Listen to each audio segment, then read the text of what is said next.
It's a pleasure to be here again today. I have really loved being at Gold Hill and sharing time with this wonderful church and the people here. And here we are on a Sunday evening to look at the question of why suffering, or if God, then why suffering? And I think the question of suffering is one of the most difficult questions of all. And perhaps it's one of the biggest barriers to faith. And, you know, if I was to ask you what is the most persuasive reason for not believing in God, for not being a Christian, it would probably be surrounding something to do with suffering. Why? If God exists, why would he let that happen? Why is there so much suffering in life? Why the Grenfell Tower fire? Why the horrors of war? Why have innocent children been abused by celebrities? Why homelessness? Why robbery, illness, murder, human trafficking, racial tensions? And we've been reminded again through this interview with Stephen Fry, where he says to God, "How dare you create a world in which there is such misery that is not our fault? Why should I respect a capricious, mean-minded, stupid God who creates a world so full of injustice and pain?" And the question of suffering is not simply an intellectual question, not even for Stephen Fry. Suffering affects everyone. It affects all of us one way or another. I wonder what has been your experience. Perhaps it's illness. Perhaps it's grief. Perhaps it's a struggle with sexuality, family breakdown, depression, insomnia, caring for aging parents, or feeling like life is just out of control. In our Bible reading, which is one of the biographies of the life of Jesus, we've had a window into the lives of two people. We've met someone called Jairus, who is a synagogue leader, a religious leader, whose daughter is dying. We've also been introduced to a woman whose name we don't know.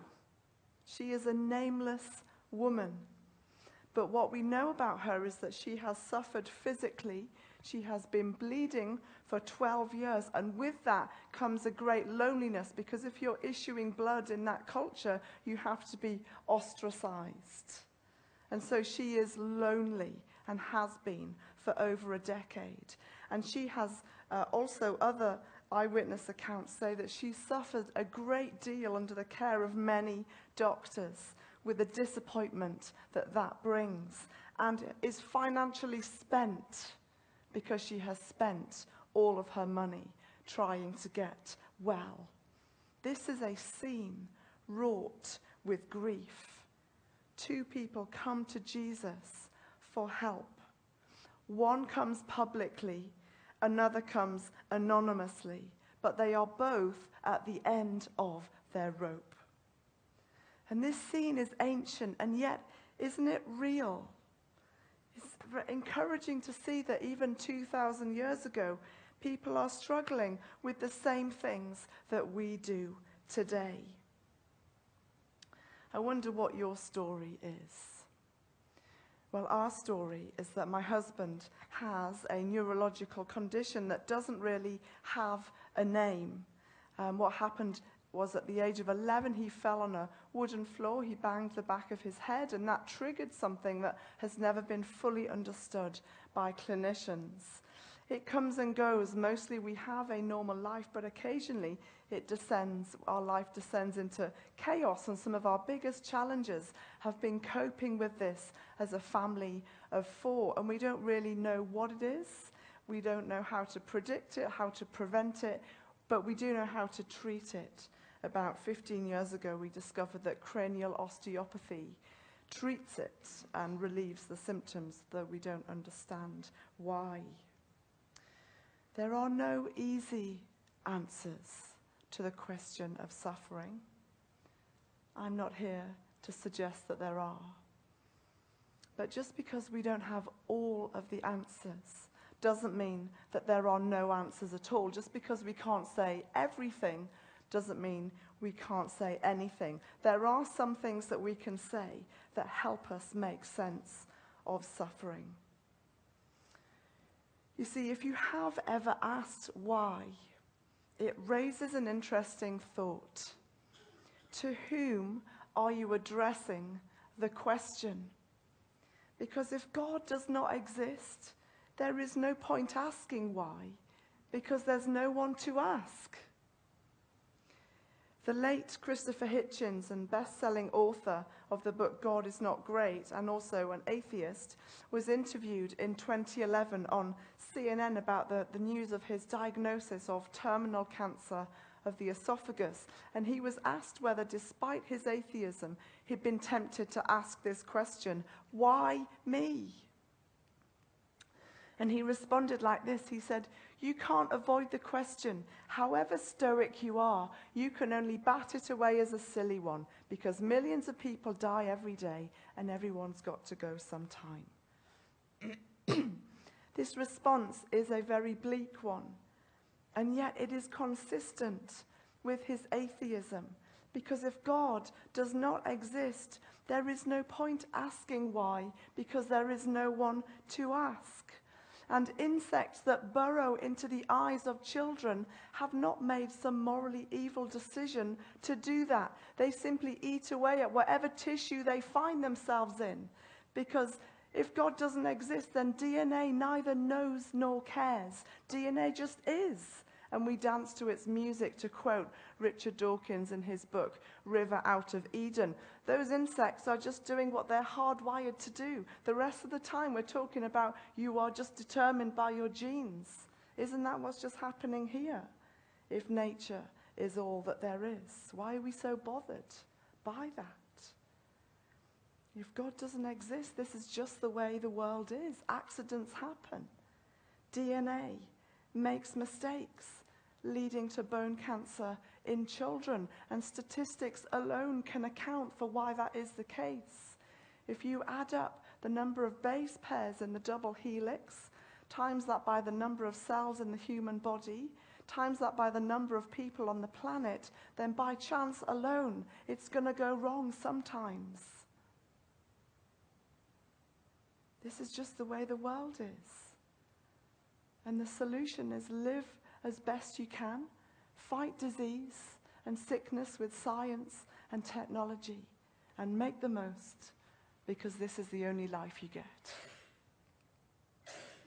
But the problem is, what do I do about the feeling of anger and hurt when I see suffering in the world, when I see people mistreated? You see, Stephen Fry's reaction is so interesting. His atheism says this is just the way the world is, but it's like that's not enough. That's not sufficient. There's a strong sense of injustice in the way he responds to the question. But where does that come from if my beliefs tell me there's nothing to be concerned about either way? And as Gay Byrne says to Stephen Fry, that sure is the longest answer to that question that I've ever had in this entire series. For a God he doesn't believe exists. The Christian faith makes sense of suffering by saying there is something wrong with the world. Good and evil are both at play. Good is defined by who God is. God is good. He is a being who does not lie, in whom there is no darkness, no deceit, no malice. Good is fixed and unchanging because it comes from God. It comes from outside of us. It doesn't come from our internal preferences or from evolutionary processes. It comes from God, who is outside of humanity, and therefore is an unchanging standard regardless of your culture, your background, and the time point in history in which you happen to be born. Evil is also absolute, and is anything contrary to not just what God does, but who God is, and is personified as a being referred to as Satan. And he has some degree of influence in the world for now. You see, the Christian faith makes sense of the rawness that you feel. It makes sense of the anger and sense of injustice that you feel, because it says, yes, that instinct is right. There is something wrong with the world. Evil does exist. But that gut feeling only makes sense if God exists. Here's another question. If God is so loving, why is there so much suffering? Notice that this is a different question. It doesn't ask whether God exists. It asks, what is he like? You see, many people's objections to God are on the basis that he is morally dubious. As Stephen Fry put it, clearly a maniac, totally selfish, utterly monstrous. And the reasoning goes something like this. Given the suffering in our world, if God exists, then he must either be some frail old man, not powerful enough to do anything about the events of life, and they just spiral out of control, or he's not good. He's actually picking people out for punishment, like some sort of divine sniper in the sky. Or maybe it's worse than that. He has favorites. You have a good life. You're my favorite. You have a difficult life. You're not.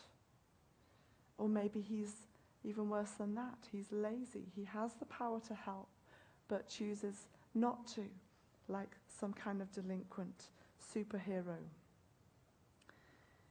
But I want to ask you, how is it that love is expressed? What is the context in which love, if we're talking about a loving God and we're talking about a loving world, what is the context in which love is expressed? Well, you know, my husband, Conrad, proposed to me 3 times. The second and the third times were very close together, separated only by a matter of minutes, and I think the third one was just to double check that the second one was definitely a yes, because a few months earlier there had been a no. There had been a, I'm not sure yet. And there's something about the significance of something like a marriage proposal. The person asks, and the other person chooses whether or not they will say yes. And it is risky, because they could say no. And we see that love is patient. Love doesn't force or coerce. You see, love is expressed within the context of freedom. We are free to say yes or no if that is a loving relationship. And what I want to say to you is that God is love and has made a world that has love at its core. But part of the deal with that is that there must be human freedom. He's made people with a capacity to make choices. And the story goes that the earliest humans used their God-given freedom to turn away from God and somehow introduced a blueprint into the human race so that there's a brokenness between humanity and their maker. Someone called Isaiah, hundreds of years before Jesus, describes humanity as being like sheep who have gone astray, people who have turned to their own way and said, I don't need you, God. And so there's a vertical brokenness between humanity and God, which leads to a horizontal brokenness on every level. A brokenness in terms of how we relate to ourselves. Some of us are just not happy in our skin. A brokenness in how we relate to other people, our relationships. A brokenness in our very biology, leading to disease and sickness. And a brokenness in our choices, the choices that we make. The Christian faith says there is something beautiful but broken about people.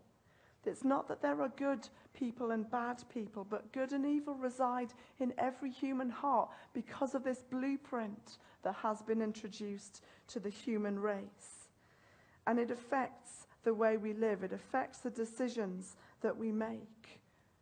And sometimes we make good decisions, sometimes we don't. Sometimes we make decisions that bring suffering to other people. One of the reasons that there are insects that bury into the eyes of children is because there is a lack of clean water in those countries. Something as basic as having clean water has not happened. Why is that?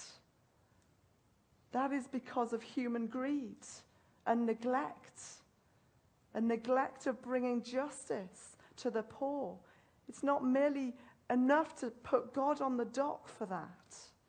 Actually, as human beings, we have fallen short of what we should be doing and caring for each other. Some suffering in the world is caused by our choices.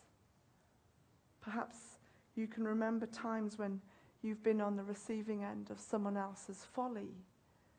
Perhaps you can remember times when you have caused the suffering to someone else. You see, God has given us freedom so that love is possible because He is a loving God. But that was a risky business. Here's another question.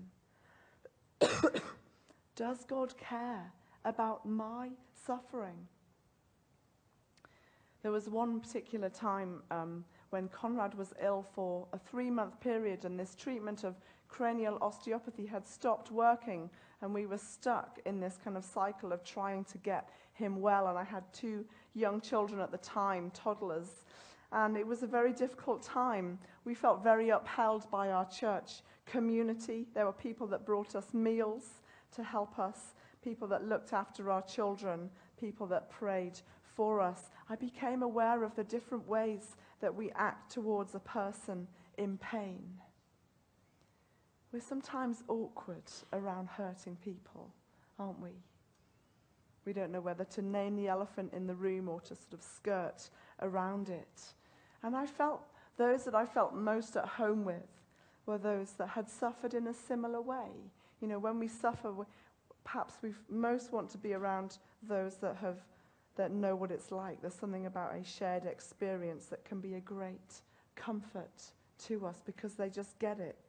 You don't need to use words. They get it. But what about God? If He was in the room, what would be His reaction to me? What kind of God are we talking about here? You know, would He be awkward? Would He be skirting around the subject? What would be His response to my freedom?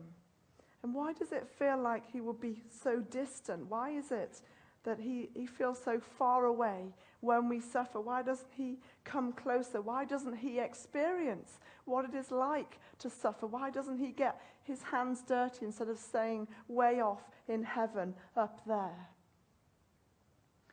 Well, the Christian faith says He did. He did. The Christmas that we are about to celebrate remembers this very thing. We've become anesthetized to the enormity of what we are celebrating. God did come close. God did come down. He became as personal as it is possible to be by entering human history as the person of Jesus Christ, to face suffering head on. You see, Jesus cared about suffering and mended lives. He came into the brokenness. He looked people in the eye and did something about their suffering. We've got a few terrible expressions in this country when it comes to suffering, and one of them is, there's always somebody worse off than you. You ever said that? You ever had that said to you? Why bother God with my problems when there are so many dying in famines, natural disasters, and wars? That is not the case. God is not like a junior doctor in A&E on a Saturday night. His capacity for hurting people is limitless. The life and suffering of each individual person matters to God. You matter to God. Your suffering matters to him. We see in our passage that both Jairus and the woman come to Jesus in a crowd, and he gives them both his attention. He's even on his way somewhere else, but he stops. He gives them his attention. We see that this nameless woman was hoping to remain anonymous, but Jesus wants to meet the person who just reached out to him. And the woman realizes that she could not go unnoticed. If you reach out to Jesus in your suffering, you will not go unnoticed. Jesus notices the hidden person in the crowd. Perhaps you've come here tonight hoping that you can somehow connect and remain anonymous. No one goes unnoticed to Jesus. If you reach out to him, you will be noticed. He treats you as an individual, just like he did 2,000 years ago in this scene. Jesus has come down to our level and has stepped into the brokenness. And we see with Jairus and the woman, they experience situations of great despair being transformed into situations of great hope. The woman has not just her health restored, but also her dignity and her place in society. Jairus receives something beyond his wildest expectations. He experiences the ability of Jesus to bring hope out of despair, reaching even beyond the grave. Here we see a foretaste of what was to come in Jesus' own life. You see, Jesus didn't just look and help suffering people. He also suffered like us. Right at the heart of Christianity is a symbol of suffering and death. A cross. A man who was arrested and tried unfairly, sentenced to death, betrayed and disowned by his closest friends, flogged, beaten up, and nailed to a cross and left to die of asphyxiation. Isaiah 53, Isaiah, hundreds of years beforehand, describes him as being despised and rejected by men, a man of sorrows and familiar with suffering. Sometimes the best people to be around when we are suffering are those who have been through something similar. If you reach out to God in your suffering tonight, you reach out to someone who knows. They get it. They understand. He understands because he has been there. And yet there is a sense in which Jesus' suffering has gone way beyond anything that we can imagine, because while he was hanging on the cross, the full weight of all of the wrongs of humanity, all of the wrong things that you and I have done and said and thought and followed through on, were laid onto him, which produced a suffering that is greater than anything that we can ever imagine. Jesus said, I will die so that you can live. I will take your pain and suffering to the grave with me and leave it there and go through death and out the other side, so that now that I am alive again, you can know comfort and hope and restoration and peace with God. You don't need to live with regret and shame. There is a way to lay that down and walk free of it in a relationship with the God who made you. That is what is on offer in the Christian faith. That is what is on offer for you tonight. We can't fix ourselves. We need help from outside. We are beautiful and we are broken. And we need someone who is not broken to fix us.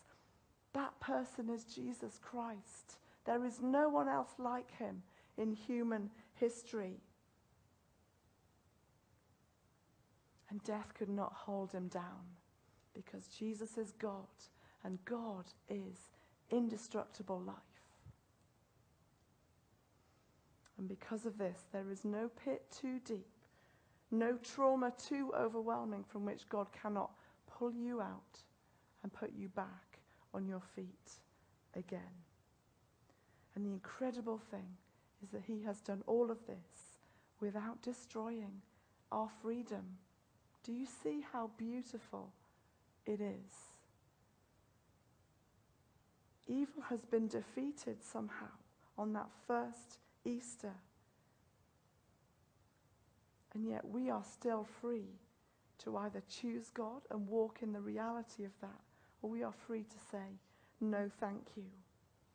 But God says to us tonight, he says, you can go through this without me or with me. I don't know what life has thrown at you, what things you have had to endure, but God does. He loves you. And he says, how will you use your God-given freedom tonight? What will your response be to Jesus? In a few minutes, I'd like to give you an opportunity to respond. If you haven't actually begun a friendship with God, there will be an opportunity in a few minutes to do that. Before we do, I'd like to just address briefly, very briefly, one final question. It is this.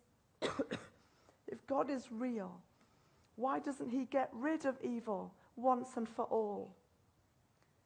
Well, the Christian faith says one day he will.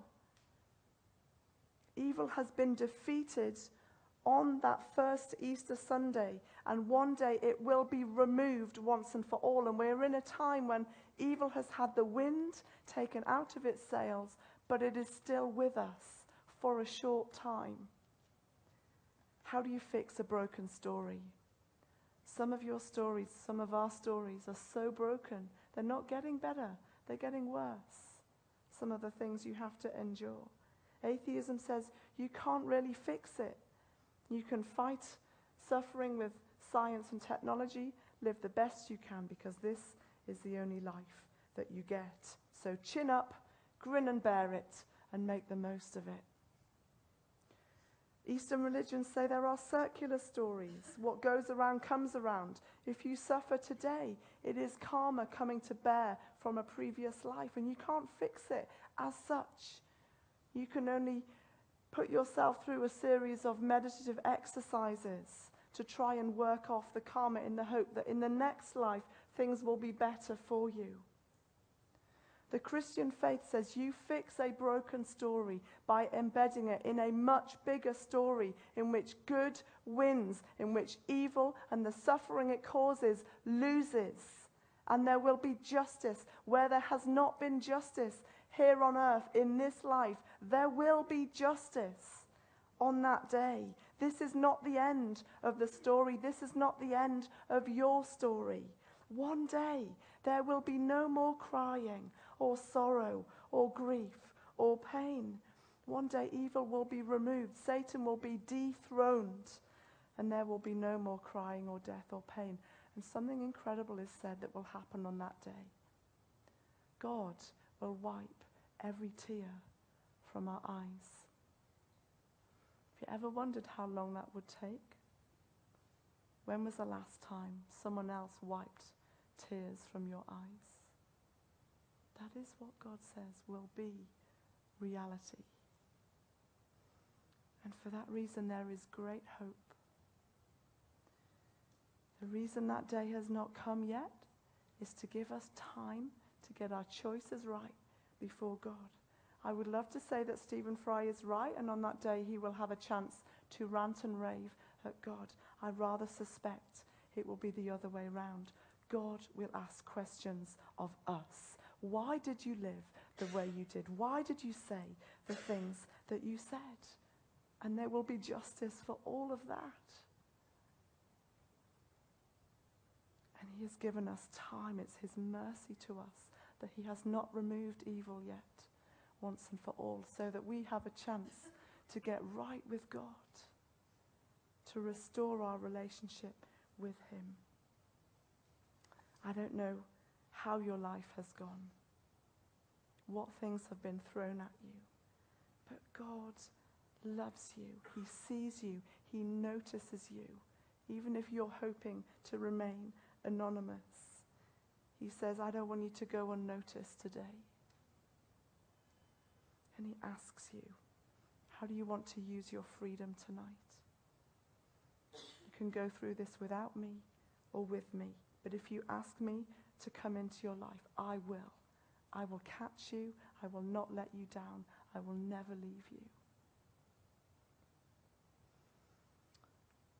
There are people here at all kinds of stages of your journey.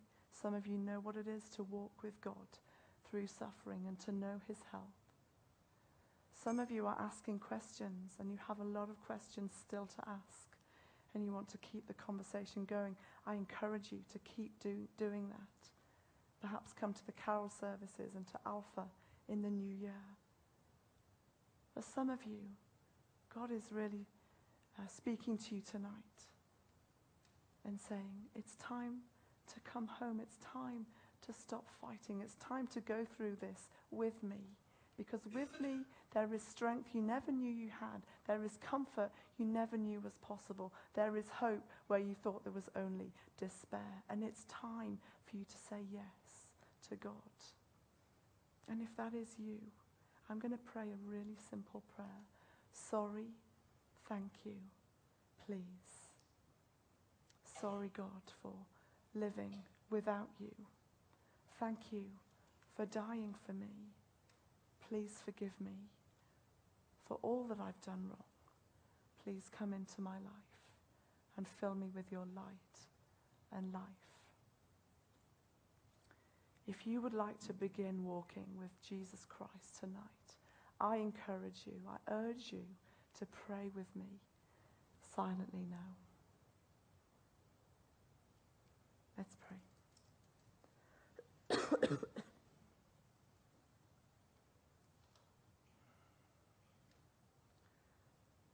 Lord Jesus, thank you that you love me. Thank you that you died for me. Please forgive me for living without you. Sorry for doing things my way. Please come into my life. Please fill me with your light and life and love. Please give me your hope. Amen.